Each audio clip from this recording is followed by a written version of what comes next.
I'm Freddie Gately. I am here in the Vocal Booth Factory with George the Tech Whittam.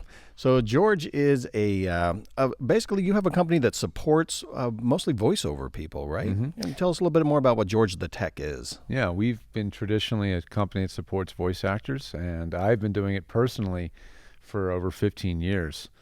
And this year we took things to another level with George the Tech. So now we're not just I'm not just the tech in the George the Tech. You don't just get George. No, when you call out for you've got options. Yeah. So I do a selection of the services that are on there, and most of the ones that I do have my name in them, so you know if you're working with me. But then we have a wide variety of services because I don't want to be an expert in everything, and I'm not. And so we are bringing in techs from many of them from the voiceover world, but starting to come from the outside of the voiceover world, who are specialists. Like I can get around Pro Tools, but I'm not a daily driver Pro Tools user, so I'm not going to be awesome at it. I can make it work, but I can't tune it in the way that a pro can, or I can't teach it the way a user would use it every day, right? Same with Logic. Certain things I'm not going to be real whiz-bang at, but I can make them work.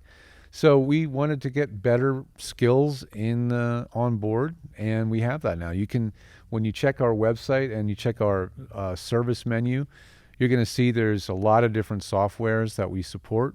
And when you want to work with one of our techs, you'll be able to book time with them right there. The calendar will show everybody's availability for that specific service, and you can book support with them at your convenience right on the website. So that's what we're doing over there. So you really cover, from the very beginning, somebody who's just getting into maybe voiceovers and they want to know what their recordings are sounding like, and then maybe even from the advanced parts where, hey, I've been recording voiceovers for a long time, the software has changed, I'm getting something that I can't quite figure out. Yep. It also sounds like you do like the emergency services and stuff too, Yeah. right? You kind of have that 911, so it's kind of like dial George, dial a tech, right? We do have a hotline. The hotline's a big deal. It really it will save your butt when you've got a really critical session and scheduling isn't going to happen because you need help within the next 10 minutes. We can do that. We have like 6 or 7 on-call techs who are in the call queue, and if you call into that system, someone will answer the phone, take your call, get your info, and get you to someone on our team. And the top few in the people in that queue are really high level, like myself, as many or more years as me in the trenches doing this, working with this stuff and dealing with it day to day. That's emergency response. Time is money at that point. There are gigs in voiceover where if you can't meet the timeline that they need, or you aren't ready at the time of the session, you might get through the session. They might be cool with you, but they might not call you the next time because you were late, you had issues, etc. Because they can be a lot of people. You might be working with like the client who is not the director, who is not the studio who's actually recording it, maybe remotely. Yeah. So there can be, the bigger the budget, the more people the more people involved, right? So, and if it's a live directed session, you need what we like to call quiet on demand. Right. And then it's like that's where stakes go higher because live direct sessions mean the client is listening in. There is a director. There's all these moving parts.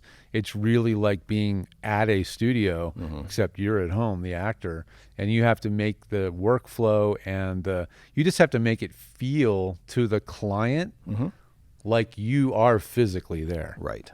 But you're not. The client doesn't know. So a lot of times the client isn't even physically at the studio. They're at home on the phone, or they're at the office on the phone. So to them, it's just a recording session. They don't know you're at home. So all that stuff has to happen very soon. If you're doing it right, they don't know. If you're doing it right, they have no idea where you are. In fact, I have clients who are so confident in what they do that they pull that off and travel all over the world. Oh, cool. They go on vacation. They hop on the road.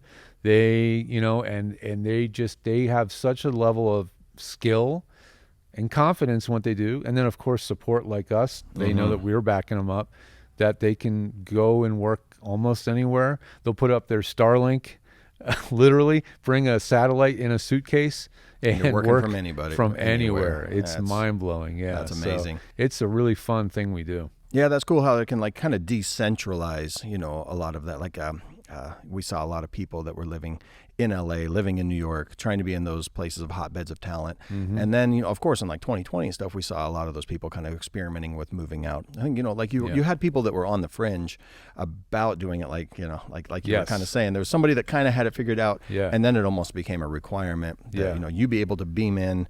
I saw that a lot of the audition requirements was like must have an at-home professional studio. Yep. And I think that did jump it forward where it was like, okay, this has gone from a novelty to this is the way that business is going to be going. For a lot of people, the home studio was really just a place to do auditions. Right. So, they could work off hours, they could work around the noises, they could just wait for the neighbor to leave or stop taking a shower so the water isn't running through the pipe, whatever it is. The landscapers to get done with the leaf blowers. I think the leaf blower is the nemesis of all the voiceover artists at home. But, of course, the pandemic shifted all that. Right. And so post-pandemic, sort of, where we really have in some cases restored the production from before, especially in Hollywood. Listen, there's a lot of people not a lot of mouths to feed in LA. Right. There's a lot of people in production. Sure. So they've returned a lot to that. But there are still some areas where now that they're working remotely and they've opened up their the area of talent pool that they can source from, video games and a lot, especially video games.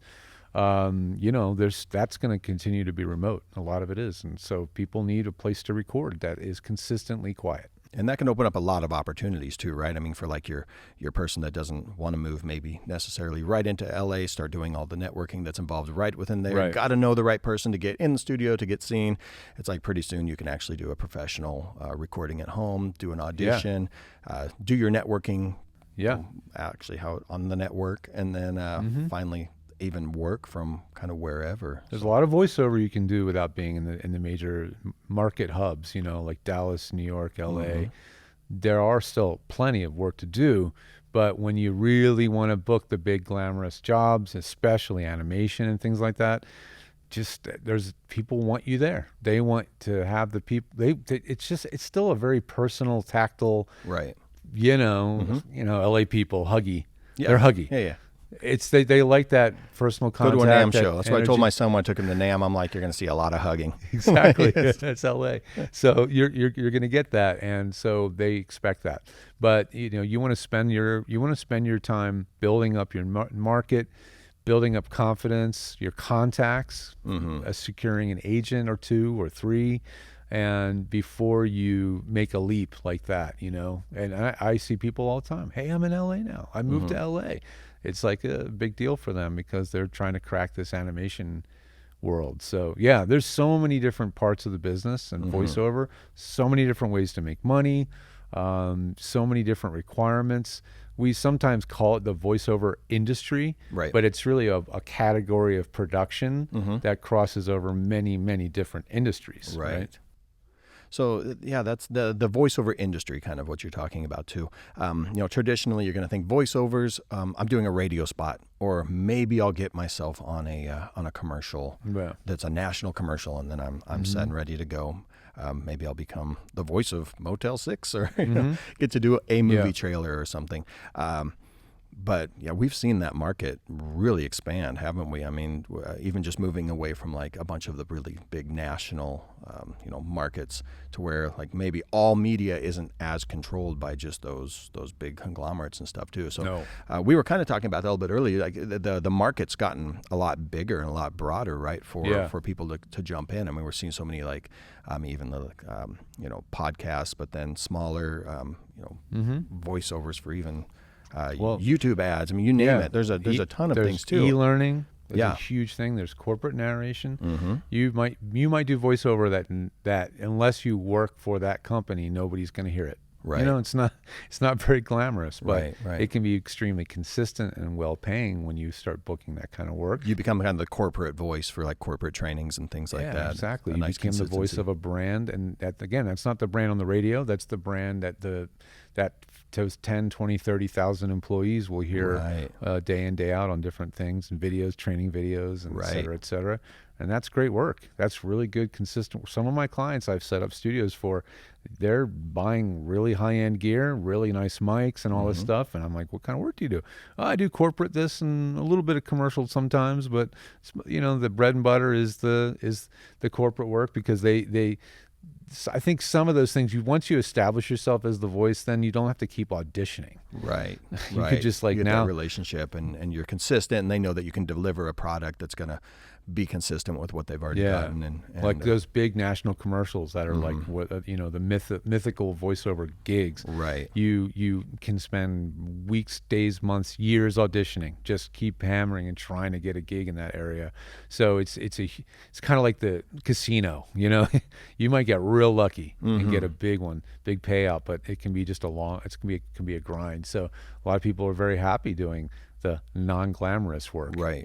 That just is consistent. That's going to pay the bills, and that's really to be able to move it into make it the bread and butter of the thing is doing that. Yeah. And so again, we there's the jobs that you love and the jobs that are really glamorous, and then there's the jobs that pay the bills. Usually, for most people, just kind of working their way up there. Oh man, the people that do medical narration, they're special people. Yeah. They can fight through the super technical definitions, names, product descriptions, medical terminologies, and they just plow right through it.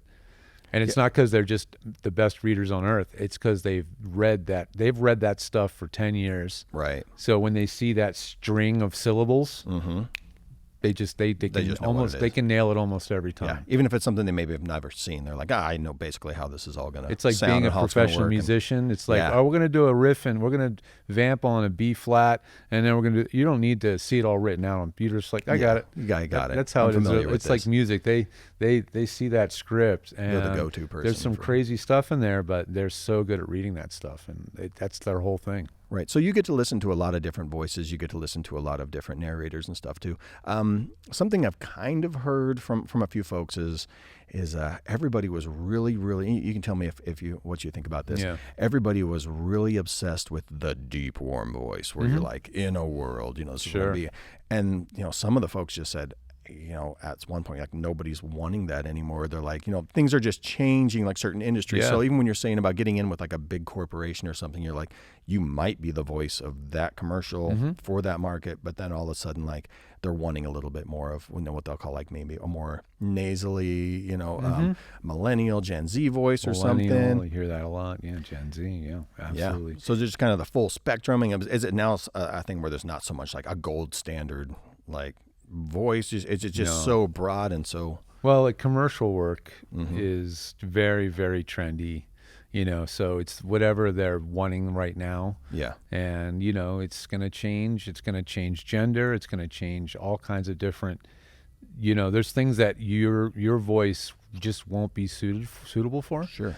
And those tastes change. So you can be really hot for a while, and then you're not the flavor of the year or the decade anymore. And that's tough. Like I work with a lot of really talented voiceover actors who've had amazing careers, and they go hot and then they go cool. And even to the point where they get their own name as the reference.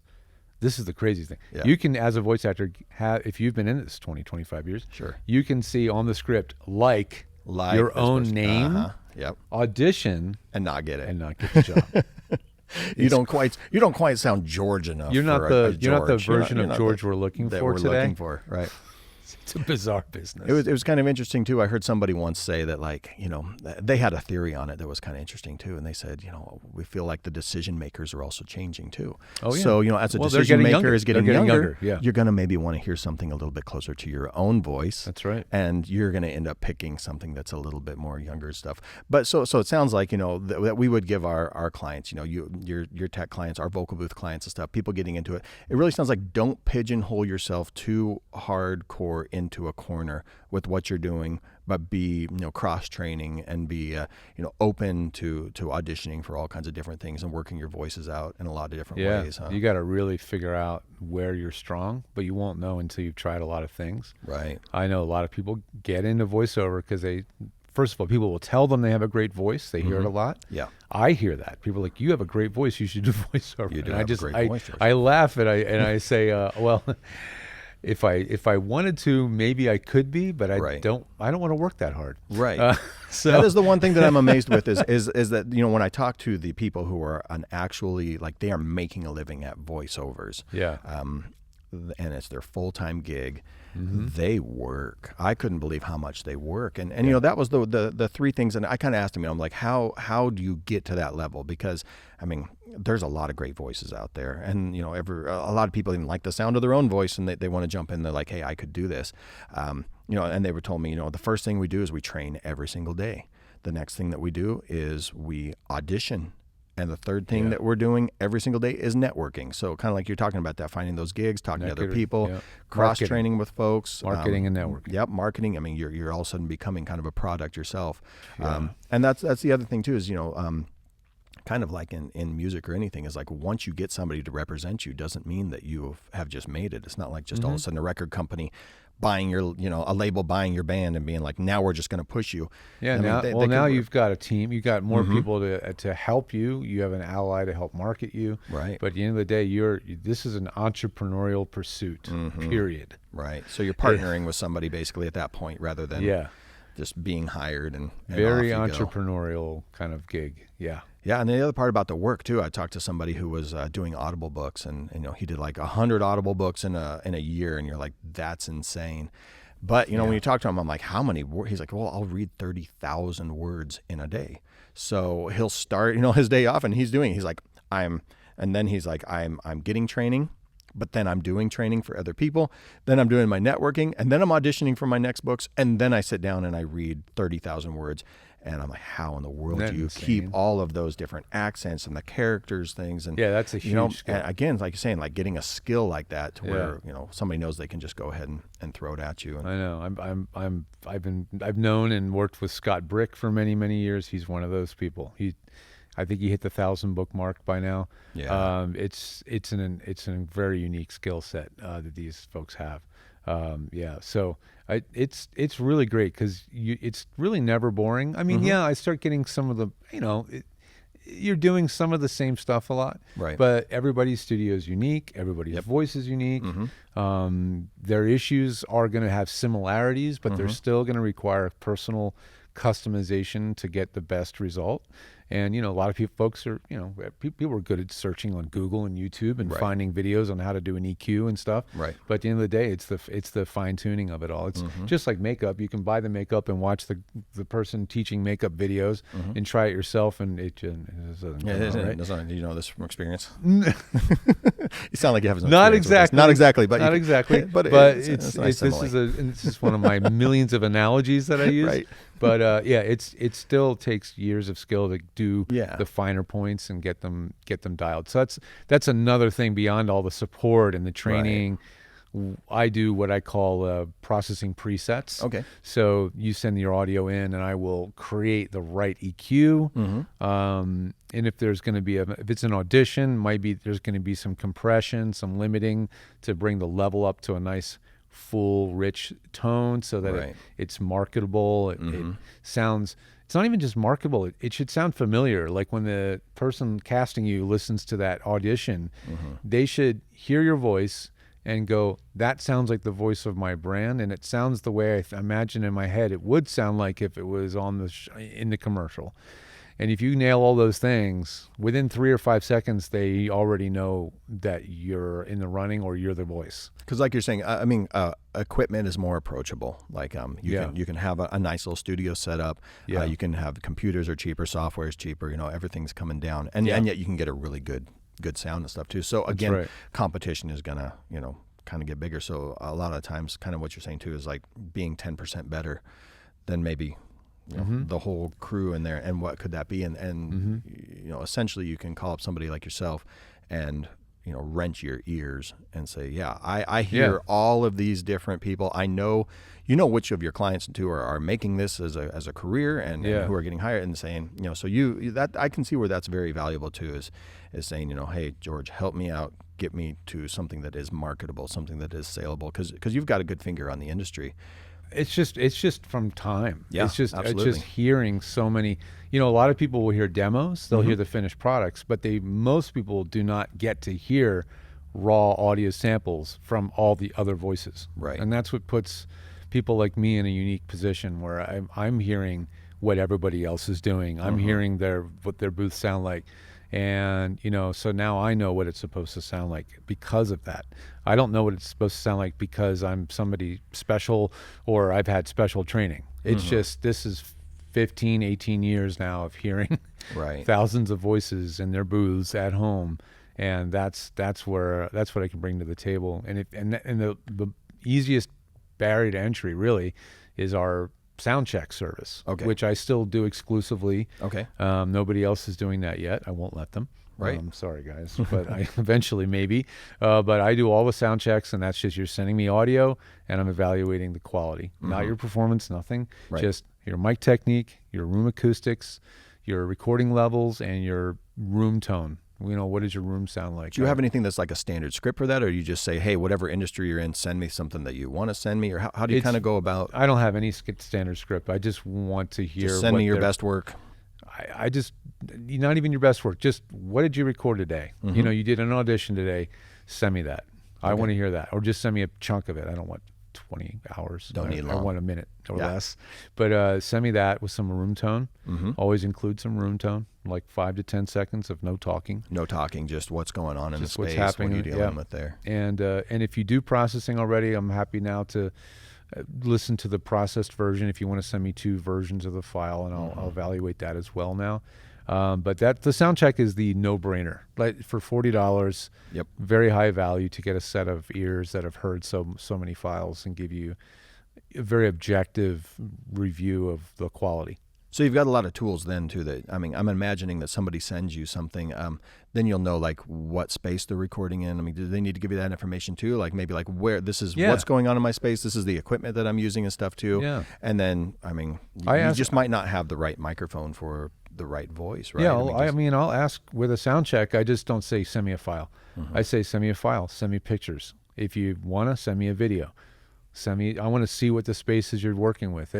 I can hear, it's a bizarre thing, but I can hear different booths, and know kind of what that booth might be just from the sound. But it's way more useful if I see the booth, I see what mic you're using. Right. If you're really on the ball, sending me a selfie of you at your mic means now I know what your mic technique is. I know how far away from the mic it is.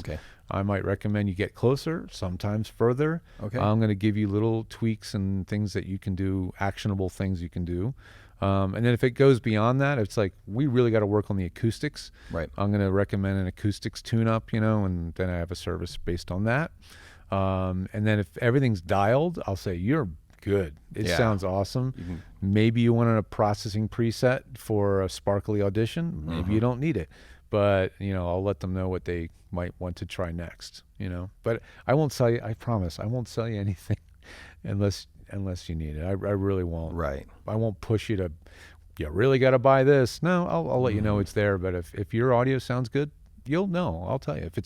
And I like to say, if it sounds good, it is good. It is good. Exactly. It's whatever comes out the other end. So as somebody who's like just getting into vocal, or being not into vocal, but VO recordings and stuff, so that's something that would come to me too is there's buzzwords around microphones. So, they're like, oh, I have to have like, a U87. I have to have, a Neumann mic. And there's like these brands, these models, brands and gold standards that are kind of in there. And then there's like descriptors like, I want to sound warm. Yeah, right. I want to sound warm. Really, I need that. Well, those were the old days. This isn't the sound that's booking commercial anymore. Right. Like, unless it's a genre commercial or an ironic commercial, which that is a thing. There's sort of this like resurgence of the announcer as it's becoming kind of almost a wink and a nod. It's more ironic, right, than it is sincere. Yeah. But in general, that's not. We want a natural tone.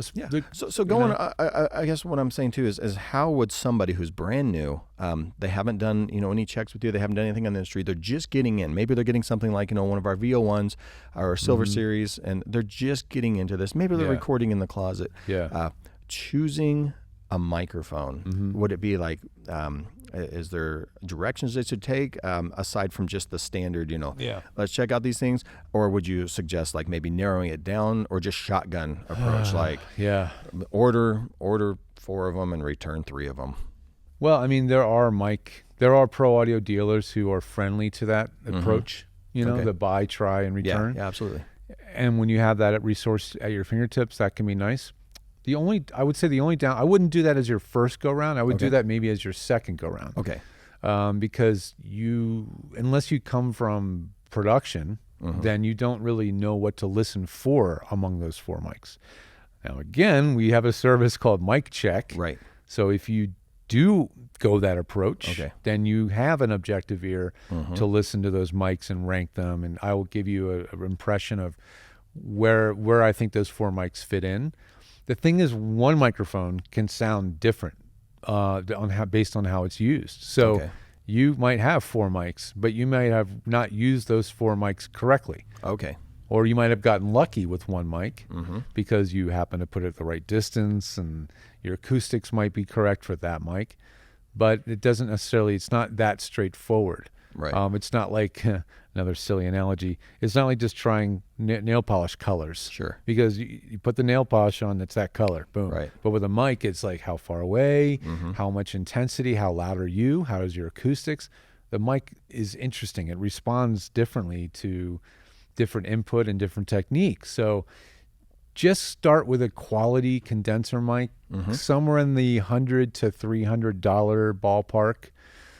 There may be some sneaky ones under 100, but generally not too many that sound really good. You're not looking for a mic that makes you sound amazing. Right. You're looking for a mic that's clean, clear, doesn't distort or exaggerate things in your voice too much. Maybe doesn't sound too harsh. Like Right. harsh is one of those Right. things. Is that an onomatopoeia? Is that what they call it? Yeah, totally. Harsh. Good job. You don't want something that's too harsh or too ultra sibilant. So if you have a sibilant voice, but there's a lot of condenser mics that will capture you relatively honestly without distorting your voice or coloring it. Right. And that's what I'm looking for. And mics like that, that's table stakes now for condenser mics made in China and Australia. And Right. that's not hard to do. And they're all doing this now. So, you can go with, Audio Technica, Rode. Those are probably 2 of my go-to entry point brands. Yeah, I was really impressed with the Rode mic, that NT1 and the NT1A. Yeah. Is like, even I had a friend who did a audio book, and his just very first one. But he got the Audition on a snowball, and that's what he did, is a USB snowball, made himself a little blanket fort, and away he did, and he got his first book. Yeah. I listened to it. I was like, hey, that's pretty good. You should take a little bit of that money and maybe get yourself a little interface. And why don't you try? I actually sent him my Rode, and I'm like, try this thing out. He's like, oh my gosh, that's a game changer. Like, I didn't realize what a big difference it is. Sure. But again, But he didn't know that because he knew that because he started with another mic. He started with another mic, He right. started with something really affordable that was serviceable. Right. Like you can get I can get a serviceable recording right out of the phone mic. Sure. If it's used correctly. But once you you get accustomed to what it's supposed to sound like, then when you do try a better mic, then you really appreciate what it is you're buying. Right. I know some people do believe in the buy once, cry once. Yeah. Which we like that, right? We like it when they're ready to spend money. When they're ready to We don't go, have a problem with absolutely. that. It's no problem. But, I do kind of direct people from overspending up front. Oh, yeah. Unless they are, if they're 2 years into the journey and they've been working with a coach and they're really going for it, I'll be like, okay, it's time to spend a little bit of money here. But if you're really fresh, Yeah. a USB mic, I would stay away from the dynamic mics. Like these are dynamics, these are podcast centric or broadcast centric mics. Right. These aren't meant to sound natural. They're meant to sound a little more bigger than life. They're made to make us sound authoritative. Right. That's not what we want necessarily. These are also going to be a little bit noisier because they need a lot of gain and they need more work to sound really nice. But a condenser mic is sensitive, clear, clean, doesn't need a lot of gain. Plug it into almost any audio interface and you're going to get a good sounding recording with minimal fuss. It's just going to come down to now your technique. And the more sensitive the mic is, the more it hears. Right. So every little sound out of your mouth is going to be audible. I could not believe it. Yeah. Using one of just these SM7s and then pulling a Neumann out to do a voiceover. I'm like, do I really use my mouth that much? Like all of a sudden everything had to change. I'm like, the mouth noises. Mouth noises. I'm like, oh gosh, I need to. I'm using my cheeks too much. I need this, and it's just amazing. But the quality of sound was definitely like I had something I could work with. So it was definitely worth it. But again, like I can see where, practicing your skills and having, your techniques down and things too, to where that's not a problem. But the better recordings, the less forgiving it is. And I think that's the same with a lot of things that are like higher performance, I guess you would call them, is like, as you get jumping right into like a high performance car or something, when you haven't learned the basics of driving something that's a little bit more forgiving, it does what it needs to do to get you someplace. If you dive right into something that's maybe, super high performance, you're going to go right on off the road or get yourself into a mistake, and maybe it's never going to work out. It's going to be so frustrating that you quit or something as well. Yeah, exactly. So talking about so we got kind of some microphones and some things as well. Maybe I'll just touch on this really quickly too. What about some DAWs and things too? I mean, that can be kind of daunting. Almost everything comes with something, free maybe, or a trial of something free.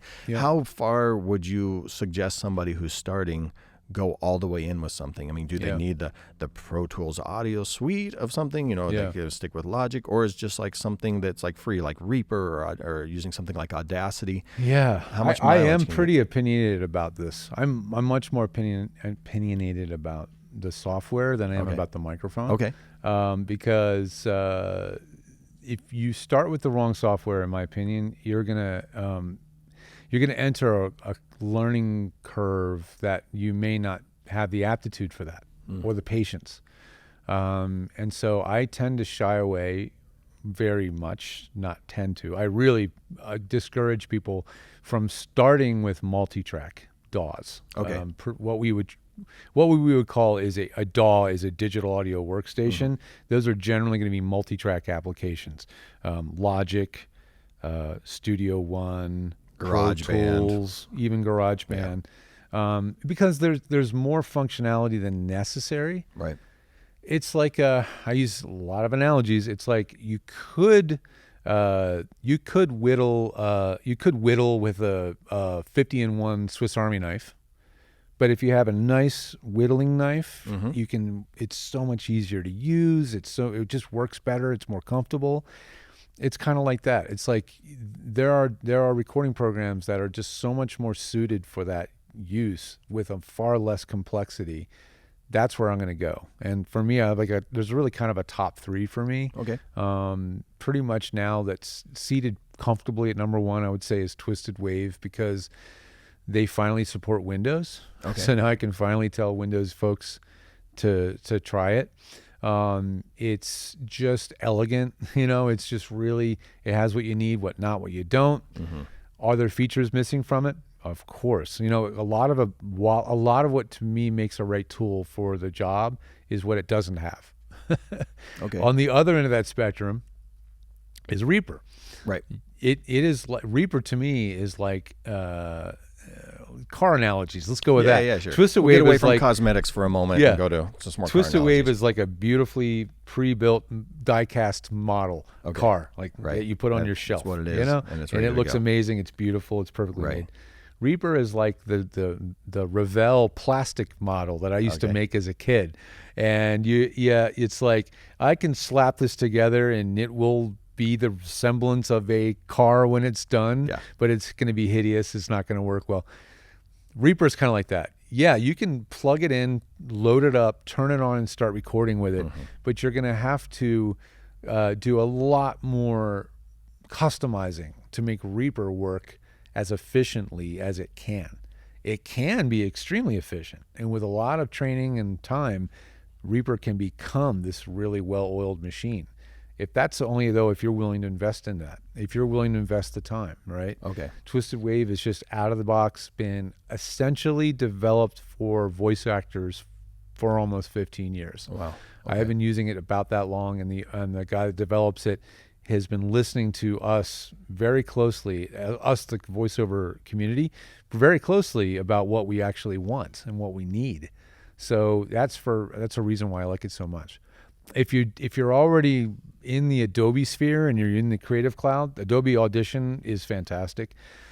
It's that one is really, really good too. It has the Jekyll and Hyde. It's got the waveform, simple wave single mono track editor, which is what I recommend most people use, and then it has the full blown multi-track that looks more like Logic.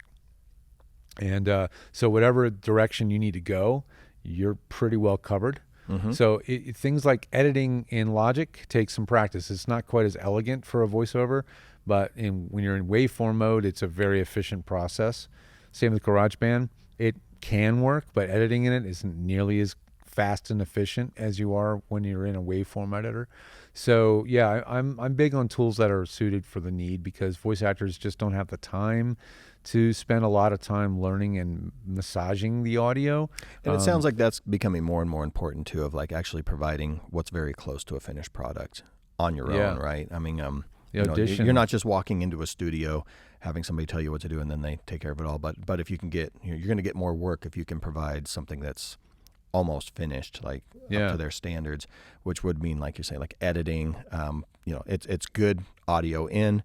It's mostly usable by the time you come down to it, and the pacing and everything is correctly. And then you're going to have to be the one that's editing or something before you turn it into a client, so they can get. I mean, they're going to pick you a lot more if you provide them with a mostly finished product, right? Yeah. The irony is the kind of work that most newer voiceovers are going to audition for are going to be, the expectation of what you give them is that it will sound like a finished product.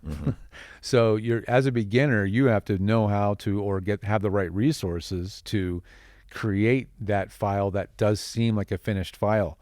Because the person listening to you, they might just be a business owner or just a creator that needs a good voiceover on their stuff, and they don't want to or have the time or knowledge on how to get the audio sounding the way it's supposed to sound. So you have to give it to them that way. And however, when you get to the higher echelons of work, the big gig work, the voiceover, the video game and commercial, they expect a pretty much raw file as an audition, because they want to be able to do whatever they're going to do with it. They're going to do all the production, and they're not going to be, impressed by a produced file that's processed and all this stuff.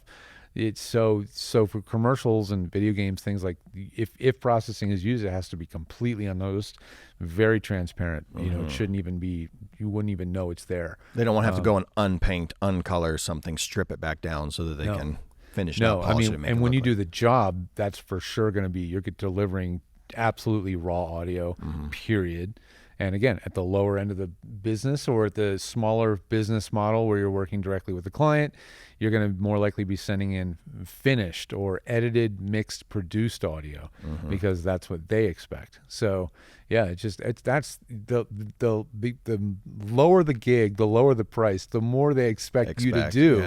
It's the kind of the weird double-edged sword of the business. I see it, and then like cost, I mean, if they're spending a little bit less on it or they have a smaller budget, they're going to expect to get more for what they're spending. Kinda, right? I mean, they're kind of like, they want a good value. Yeah, it means a lot more to them. If they're going to be putting out $1,000 for a voiceover, then it's going to sting. And you're out there competing with a lot of voice actors who have invested in that training or time, or they came from production or they came from radio and they have those skills. So it's if you don't have any of that background, you're going to have a much more difficult time. And again, that's why we have the wide range of services we have, because we want to have those tools, we want to have those skills, tools, training that's going to get you up to speed as quickly as possible. It stinks losing a gig or not booking something simply because the audio wasn't where it needed to be. That's the worst. That would be terrible. It's a different thing to not get booked because you're just not the right voice for that project, or that. That's you can't control that, but you can control the quality of the audio you're sending. And if you're losing gigs because you just didn't know it sounded bad, that stinks, because that's something that's preventable. I can definitely see how it's preventable. Something else just came to mind, and we were talking about all the different avenues for somebody wanting to do voiceover. So we've got, like we said, we've got commercials, we've got movie trailers, we've got animation, we're seeing a ton of video games. Video game market seems to be absolutely insane for voiceover and voice acting and things as well, right? Totally. Absolutely. It's eclipsed Hollywood. It's eclipsed years Hollywood. Ago. Yeah. That's what I was even talking to some of the people that are in music, and they were just going, oh my gosh, like making music for video games is kind of our new thing, is what we're doing in recording. Yeah. I even just remember going to a studio this last year and popping in and looking at what was the entire symphony recording, and I walked up, looked at one of the things, and it was for the new Sims game. And I was like, wow. I didn't realize that for the Sims. It was like Sims 4, and I'm like, I didn't know there was a 4, or maybe it was 5 or something. Right. But you're like, I did not realize that you needed to have a full symphony. Isn't that mind blowing? For the Sims, Yeah. you know, I mean, The budgets have gone up. The expectations have gone up from the gamers, and the games are expensive. Right. You can watch a Netflix video for basically for free. Right. But if you want to play that whatever they call it, A1, whatever the top level game, what are those, like $50, $60? I guess so. It's a big investment to start playing that game. You're investing in up front, and you're investing time into a game. So the expectations are really high. And you've already invested into like your the platform, the platform console they're going to be using, maybe your TV. PC. You've got some killer headphones or some microphones and everything else to do in that. That's just another part of the gamers are ultra enthusiastic and hardcore about their tools and what they're doing. So the performances that are required for games are way more based in reality, like being real than say an animation. Right. So yeah, people are kind of willing to give it the artistic, benefit of the doubt when they're watching some maybe animations or something. Go into that world a little bit more. These voice actors on games are doing like full on, thespian, theatrical level performances in these characters. It's unbelievable. Yeah, that is wild. So and now, so we see those performances are really, really important there. I'm curious what you think about. So we mentioned some things like you're just doing maybe translating books. So I do have clients that do like books for the blind, or they'll do textbooks and things like that too. Yeah. How do you think that market is going to hold up to the development of AI right now? Because I can see, again, it's maybe a market where, again, the information gets across to you, and I'm not as worried about performance, and I get, a little bit better. Do you kind of see some things like that? I mean, where do you think AI is going to start encroaching on the voiceover community? I know a lot of people are already worried about it and already freaking out. Well, I mean, at the highest level, what people are worried about and freaking out, which is why there's still striking going on. The WGA, thankfully, is coming to an agreement, but there's so much worry about it that's part of what they are actually striking about, the actors. It's such a moving and fast developing field that predicting it is almost impossible. Right. There are certainly already uses of AI voices that are just now established, like watching YouTube videos about random facts and interesting topics, like top 10 cool machines, this and that, all, those are almost all now AI voices. Okay. Like I've noticed. They're pretty good quality, but when you start hearing them over and over, you're like, oh, so the trained ear. That's that AI voice again. So there are definitely, it really comes down to the more budget sensitive the project is, the more likely they're probably going to get and use AI. Right. Because the AI can pump out audio hours and hours tirelessly, redundantly and repeatedly. And instantly, too. Instantly, I mean, right, you feed it in what you want it to say, and just you're going to have probably an audio file just done. Spews out quantity, right? Exactly. That's the areas that are going to be using it far, far more. But on the other end of the scale, there's just, as I alluded to earlier, humans. People like working with humans. People are always going to like working with humans, no matter what. And so just like we use symphonies in a video game, we're going to use human voices in huge amounts of the production world of media for probably forever. I mean, so we've watched all sorts of technology come into and disrupt music business, drum machines in the 80s. They were all the rage in the 80s, right? Play any song and think of the sound of the drum machine. Did that mean that the 90s was all about the drum machines and 2000s were all about the drum? Yeah. No, I mean, you saw grunge culture and just come back and let's completely go against the polished, absolutely. It was like a complete, there was a complete backlash. And rebellion. That's the same stuff's going to happen here. So yeah, there are parts of the business we're going to lose as voice actors. There's just no two ways about it. It's going to happen. It already is. But there's still huge amounts of the business that will not. Right. How much? We just don't know. How much do AI voices evolve and improve? We just know that that's going to happen. Yeah. And even like people who are licensing their voices and things to AI now. I mean, it's crazy. everybody's heard some of the songs that have come out that artists have had nothing to do with, and yet you're like, I just want a song that's in in Kanye's voice, but he's singing a Tom Petty song, and I need it to be something that's coming in that is one of those man, it is crazy, from the Renaissance area or something. Now go and let's do it. But like you said, it's played on 14th century instruments, right? But that kind of even like makes me think about AI as I started playing with it, just to see what the renderings and stuff could do.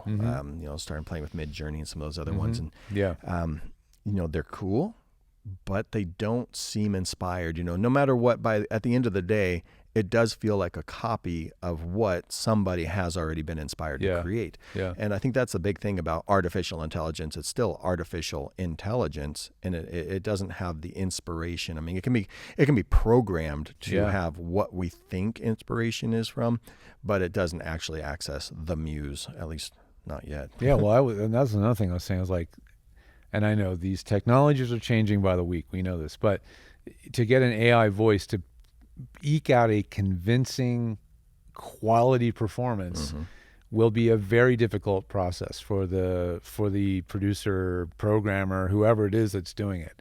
Far less efficient than an actor. Right. So an actor is going to emote an amazing performance that can vary and change based on your direction instantly. An AI voice, not a chance. You're going to have like 17 different little sliders on the screen. Keep spinning the dial. This thing, tweak this here, add this little speed. If you're a geeky tweaker guy, go for it. Play around But if you want to get work done, hire a pro actor. Right. To do that job. They're going to nail it very quickly, 1 or 2 takes, and it's going to be a much more efficient process. So it just depends on the scenario, really. Yeah, and like you're saying too, could that be good overall? Is when I first started thinking about it and looking at some of these animations and these different illustrations and things that were being done, is those are okay and passable, extremely low level, but that could be something that would be farmed out to somebody who's like not a very good graphic designer, and they're just farming something out for $5. Yeah. And so all of a sudden, now where's our threshold? Okay, now we don't accept just that much for you to come in to be an actual artist. Yeah. You're not just going to be able to mash together a bunch of other people's stuff. Yeah. But you're actually going to have to use some of that inspiration. You're going to have to really push into art. And so are we going to see like a completely, upping the level of everything? We're gonna, and same thing in performances. I think so. So could that just be good for everybody? Could the AI that everybody's afraid of mean, no, actually humans are actually more valued now at this point, and you need to bring your game up. You can't just be doing these little, it's kind of like bionics. Like it just makes humans have more superhuman ability. That's really what AI is going to be doing as people learn how to use it. Yeah, makes them more productive, makes them able to do their job better. That's what's, I think, the real outcome of it. But in video games and animation, they will make a crappy version first. They will make a low res, I think they call it a previs version. Okay. And it's just because they need to rapidly create something that will give us an idea of what's going to happen. That's not what's going out. So we might be using AI just to do rapid pre-visualizations or here's what I'm thinking it should be, but I want you to act it. That might be another use of it that becomes more mainstream, Right, or even kind of like using the typewriter. Like we've seen, like all of a sudden something comes along that makes us like they thought, typewriters were going to be the end of it. Like how do we have an entire, pool now that all it can come in and do like 60 times more work in the same thing? What did it do? It just moved up everything. Then email came through, and it's like now you're even more efficient. What does it mean? It means that you have to step up your game. As a creator, as an employee, as something, and get so you've removed the little work out of it, and now you can get to the things that are the bottom line. Guys, AI is here. It's not going anywhere. It's getting better. You want to kind of learn about what is being used in your area of work and start learning to use it.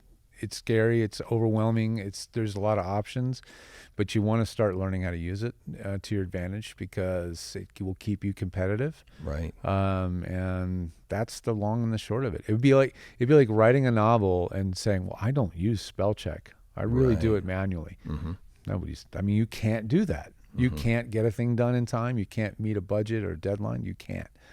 So then we have spell check, then we have grammar check, and so this is really spell check, grammar check, next level. This is like unbelievably efficient autocorrect or autocomplete, really, is what it is.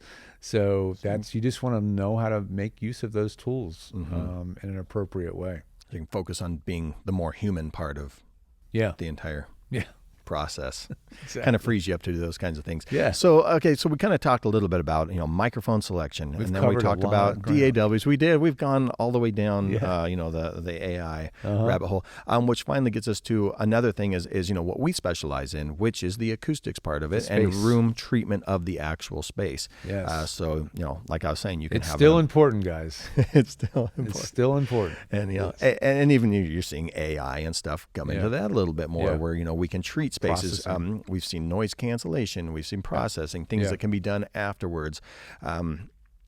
So a piece of that equation, you've got the right microphone picked out. You've got you're talented. You're ready to go for your market, and then you've got your computer program picked out that you're able to do, and then now picking a space. I have talked to a lot of people who have started in the closet and stuff too. It's just like you would start with a USB mic and be able to record something in a blanket fort, and it does wonderful. Or something like the VO1s that we produce, which again, you pop it up, you've got a good sounding space to get going. What we were kind of talking about, and you had this great term, which was quiet on demand. And we've also talked about how trying to get those jobs and get those work and working with more and more people remotely, how important that quiet on demand is. So that would be like you are working with a producer, you're working with a director, and now you've got the leaf blower outside. You've got traffic going by. You've got traffic. The kids just came home from school. They just came home. Don't slam the door, I'm working. And now what? So quiet on demand is something that a booth can produce for you. Can help provide that. Yeah, exactly. Yeah, it's quiet on demand is the little phrase I've coined to just describe the point where you cross over from doing things self-directed. You're mostly auditioning. You're working on your own hours. You can stop and start as you please. To now you're on with the director and the client and all that. And there is no flexibility in terms of your timing. Right. You're on their time. You're on their time. That's They're right. Paying you to be on their time. That session, that hour-long session, could be costing somebody $10,000. Right. So that's where the quiet on demand becomes critical, and that's when you step up from being in your closet or having even a VO1, and you go to a proper isolation booth that can reduce the noise for your needs, and that amount of noise you need to reduce is unique, and that's why you guys, like many others, you guys have multiple solutions. It's just not a one size fits all. Right. You don't need to sell somebody the top of the line if they're in a rural setting and they live alone. Absolutely. They don't need. That's always going to be part of our sales process. Is like, you tell me where you are first. So like, well, what do I need? You tell me what you're doing. Are you in an apartment building in downtown New York or LA? Are you on the third floor or second floor of a 3-story building? what are you up against? Right. That's like when we what say needs our to be- Platinum series, Platinum doesn't mean that it's built better. It just means this is better at isolating sound. So we have like a Platinum Plus. It's a tier. Yeah. It's a tier. Yeah. It's a tier thing. Exactly. So all of our More boots are going to interesting have... than level 1, 2, It really 3, is. and 4. I mean, there's a lot of precious metals and gems and stuff floating around in our names. We have to kind of decode that for people, first of all, but it works out. So basically, like the insides of these booths are all pretty much the same. It's just what's going to be on the outside is like getting that mass and getting different treatments to block out different frequencies and stuff as well. Now, choosing a space too. Everybody, I won't say everybody. That's too broad. But a lot of people will look at something like a booth and just say, "I bet that's boxy." Or that's going to be boxy. Boxy is another a word like we like to throw around. Oh, that's of course warmer presence, whatever. It's boxy. From the audio perspective, can you kind of tell me what you think like boxy really means, or what it is? Yeah. So boxy means that attention hasn't been paid to the acoustical treatment of the inside of the space. So I look at acoustics for sound as you would look at as lighting for video. You're not going to get an appealing video production or photo if lighting isn't thought about. Right. Doesn't necessarily mean that you have to buy lights, but you have to make sure if there is light in that room, which direction is it coming from? If there's a window, you don't put it behind the subject. It looks terrible. It's backlit. So lighting is super important for an image, and acoustics is super important for audio, right? So when the problem with any kind of a chamber, a box, closet, anything on the smaller side, you now create this new problem. You've now increased the soundproofing, but you've increased the issue with acoustics because now the sound wants to bounce back and forth across the room in 3 directions, cross one way, the other, and up and down. And based on the size of that space, those are what we call resonances. It's based on something called room modes, and there's all kinds of calculators online that will tell you all this information. But basically, the room will have a resonance at different frequencies based on its size. That's the short version. So there are numerous ways to deal with it, and the problem is that the science behind acoustics ignores these small spaces. Right. I've read quite a few books, at least to the level that I can comprehend them, because they're about 90% mathematics. Yep. And I've spoken to acousticians who have the degrees. I have done the research online. I've watched a ton of videos, and on and on and on.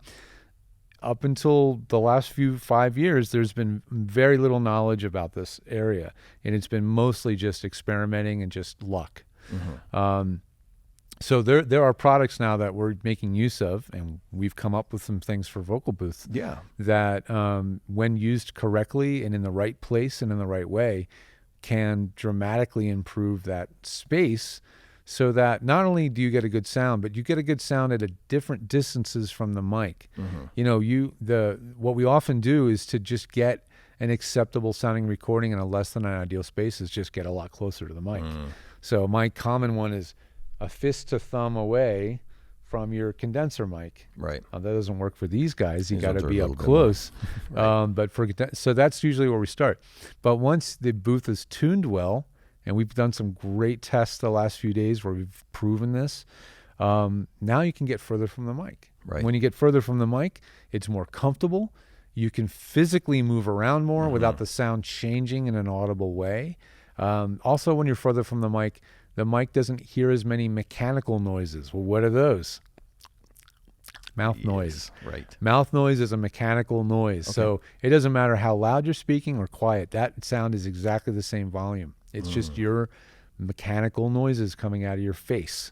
So the closer the mic, the louder the noises. Right. Farther from the mic, the quieter the noises. Yeah. So there's a lot of advantages of being able to be farther from your mic, but you can't do that unless the acoustics are really well done, right? So we've taken the Vocal Booth product, which has good acoustics in it that sound good when the mic is in a very close proximity and you're very careful about your placement. And now, because we've tuned them so well with these new additional booth tuning products, Now you have a lot more flexibility in your placement. You can get farther away. And we've literally demoed that just through a bunch of tests over the last few days. And we've it was very, very cool. True. And just kind of what we're talking about right now too is this has been the beginning of our official relationship here. George reached out to me probably about a month or two ago and said, "Hey, I've had to tune a whole lot of your guys' booths. Would you like to know exactly what I've had to do?" So we kind of have a very broad range of clients and uses. Clients, we use can't cases, talk to, instruments, voices. It's all over the place. It's all over the park. We've got even people that are just going to be doing crazy testing in there, and they're mostly worried about the isolation. They don't want to get something and trigger something in another booth. Maybe they're doing voice recognition software or something as well, running things through tests, environmental noises. So we deal with so many different folks that a lot of times we would say, okay, this booth is really usually very good. We have a lot of professionals that use this one. So if somebody's just like a voiceover person, we're like, what kind of voiceover stuff are you doing? Are you doing, again, are you doing something where you have to be expressive? Do you need the space? Do you need something like a 4x6 at minimum? What kind to of mic spread are out you your using? hands? What kind of microphone are you using? And for voiceovers for a long time, a big thing, like just as a very general, has been like, I just want it as dead as possible. Just get me the least colored sound that I can get. Different from musicians who were saying like, this recording is dead. I want it more bright. Yeah. So, I'm recording an acoustic guitar. Well, okay, then I want maybe more life. I want more life out of lively. it. Right. Yeah. So, we'll throw in something like that, like a hardwood floor into a booth. And, then they can get some brightness and stuff out of those recordings. There's a little bit of slap back here, and it just kind of colors it going in before they do all the post-production stuff. It's like almost a ready to go right into the microphone recording. But for voice actors, George reached out and he was just like, hey, I have got a lot of your booths that I've tuned out. Would you like to know a little bit more? And it wasn't, we're like, is this just a sales call or what's kind of going on, George? So we got on and we started doing some meetings. And we quickly found out that really our heart was in the same place, which is how can we provide the very best service to the market and be as honest and straightforward as possible, and ultimately give you something right out of the box that just works. It's a solution. Absolutely. So how can we get you right into something that we can guarantee will just work right away? And so we started talking about that. We looked at what's our two most popular sizes, which is if you're doing something and you're needing a booth and you're in your home or you're in your office, usually people have room for a 4x4 or they have room for a 4x6. We'll build a 4x5, but those are really your two nice things. And so how can we take those? The 4x6 has always been a pretty good performing booth. It's got the rectangular shape. Again, so we kind of get away from the boxiness of a 4x4. Larger volume. Larger volume. As the space gets larger in volume, it has less overall acoustic issues. Yeah, exactly. But the 4x4 was always a problem child. It's you don't have the space, but you're kind of sounding boxy. So what we did is we started to develop a series of additional acoustics that we can put into these rooms and get them to a level where we've tested them across all the popular microphones that we would say, like, is it from a $250 microphone? Again, we're saying something that would start off as a professional microphone, entry level, but quality. Absolutely, that's a good way to put it. All the way up through something that's over $1,000 microphone. And in those cases, can we come up with something that sounds good across all those microphones? Again, put it through the paces. It sounds good on this. Different levels of voice too. When I was testing it, I was going from doing this kind of thing to video game battle chatter, which is just full on yelling. Just full yelling. I was getting tired of doing it after a while. But because that's, you want to hear how the room's going to react and what's the mic going to hear, Right. So we went through all that and we found some products. We found some ideas. You guys were able to rapidly fabricate stuff. I told you, be ready. We're ready to go. It was so cool to be able to do that. And what's neat about it is because of the way you've designed the interior booth, we were able to find ways to mount these things easily with what's already in the booth. You don't have to cut anything away. You don't have to remove any foam. These things mount over what's there already. Exactly. It actually becomes part of the solution. Right. So you have a deeper depth to the panel, and you can choose the height you want to put it to match the height of your mic. Right. And it's just a very efficient solution. And efficiency is really what's important too on this one. So again, it's a package that does not have to treat the entire room. The room's already treated acoustically. So we do already have every surface in a vocal booth is treated and ready to go. But what's going to take you that next level up into the professional realm. Because like we were saying, that can be the difference between getting the gig, not getting the gig. Sounding professional is they're that much better and that much more ready to go right out of the bat, and what's going to give you the edge over somebody else. Yeah. And so I mean, the challenge is you are now trying to sound as good as a commercial studio whose voiceover booth is usually a 12-foot ceiling. Yes. It's a big space. Right. And it's very hard to make a small space sound as good as a big space. Right. We're not going to say they're identical to a bigger space, but we've been able to pull out as many of the colorations and little resonances that the booth might still create, so that your voiceover will sound. It won't sound like you're in a booth anymore. Right. That's what's so amazing about it. That's I started to forget when listening to the audio that it was, that mic in that booth. Right. Oh my gosh, I didn't know we could do that. Now that can be done. And not only that, not only can you get it with the booth, you can retrofit these into your existing booths, right? Yeah, and that was a really important thing for us too, is to not go and create something that you would have to upgrade and buy an entire new booth. If you've got any of our Gold Series booths from anywhere in the last probably at least 5 years, then these ones can just Velcro right in.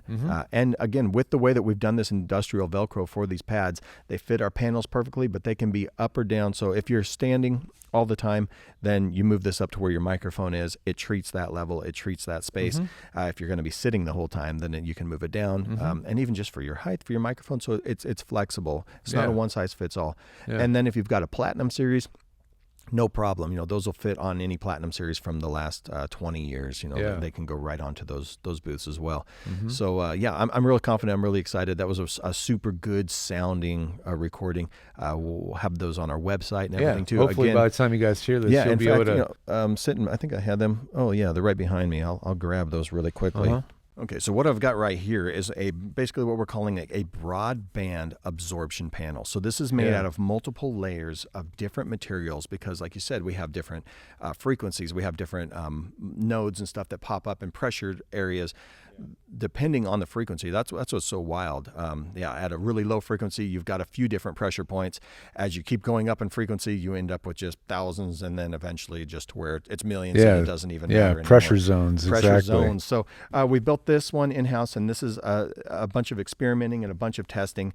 And what we've come up with is multiple layers and a certain size that just really works wonderful to absorb all those extra tones and give you like a very, very present, very a very true I like sound. to use the word focused. A very it's focused like sound. the microphone just focuses on you and it stops hearing the surfaces in the room, Yeah, absolutely. So we do have this level of this vocal booth one, and then also these are all prototypes here that we've been testing. Yeah, these are and fresh. Then, these are literally 2 days old? Yeah, absolutely.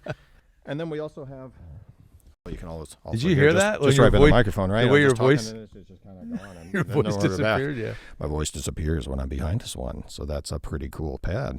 So yeah, nice and present. But again, this is like a metal frame that we'll make for mounting these panels.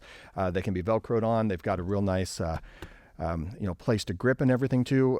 The metal too, this doesn't matter. This is not going to be in an area that you're going to be talking right against. These are almost buried right into corners, right into pads. So that one's just fine. But again, like super happy with the way that these ones just sound. We are in a what do you call it right now? We are in a warehouse right now. Massive warehouse. We've got massive warehouse. We've got things going on everywhere. We've got a microphone there. But just being able to talk straight into something and move this into the area, and then feeling changes the character. It changes kind of the whole character of the whole space. So these are the pads that we've come up with George here, and again, just to service the voiceover community, number one, making sure that when you buy a vocal booth, you get one of these packages that it is ready to go. It is plug and play. No guesswork. Yeah. And then you can just be calling up George and saying, George, how's my microphone? All you need is a sound check. And we just need a sound check. We can remove all that other little guesswork and things from the other things of the equation. Yeah. So that's it. I know. I'm happy to, it's awesome. I like that I can provide a service called acoustic tuning, but at the same time, I'm an advocate for the actor. Right. And so if they don't have to spend more money on time to get that sorted out, that's great. It's also great for you guys as a brand. I mean, literally the name Vocal Booth implies this is a booth for voice. And that I want that to be this is just taking it to the next level. It's like now it's unequivocal that this product was for you as a voiceover actor. And also, you guys, the thing that it's impressed me for years and years is really the ventilation. Mm-hmm. So many other companies haven't gotten that dialed in. Right. They're just trying things. Sometimes it's okay. Sometimes it's lousy. You guys started on very early with a proper ventilation system that's quiet. Yeah, and that's always been the forefront of our mind too. I mean, making sure you got to be comfortable. So how do we keep increasing airflow but not increasing noise? And how do we? It's all a game. But technology keeps getting better, and that's a priority. Yeah, I mean the technology is influencing the fan you're using, but at the end of the day, it's just you properly designed it from the get-go. Yep. And because you did that, now all you're doing is just making little incremental tweaks and improvements. So as we finish up here in our conversation, we've touched a lot of different things. We've kind of gone over it all. We've had a few days of really having a ball with prototyping stuff, coming up with a great new product. As we move forward, from vocalbooth.com, when you do get a Vocal Booth, you're also going to get a special offer to get a sound check from George the Tech, where he will listen to your recordings in your new Vocal Booth. He'll listen to your microphone placement, all that stuff, be able to help you out with that. So definitely take advantage of that. And then our new room packages are going to be on the website and for sale. So definitely check those out. If you got an older booth and you want to make sure that one is ready, to go, and maybe you just need a little bit of extra acoustics, or you need it to go to the next level, you want to try it out, no problem. We can retrofit those booths. Look out for any new booths. We're going to have a standard voiceover package that you can just go ahead and just know right off the shelf, it's ready to go. Yeah. Excellent. Well, George has been awesome, man. Yeah, I'm happy to be a part of it. Great. No, we've had a good time. We've gotten George out doing a little bit of mountain biking, and introduced him to some of the things around Bend. And this whole area is fantastic. It's been fun to have you, man. Gotten to have a ball. So thanks so much. You never know how the relationship's going to start, but man, I think it's ended great, and we're really off to a great start, and we look forward to a lot more. So real pleasure. Thanks, George. Freddie. Appreciate it, man. Take care.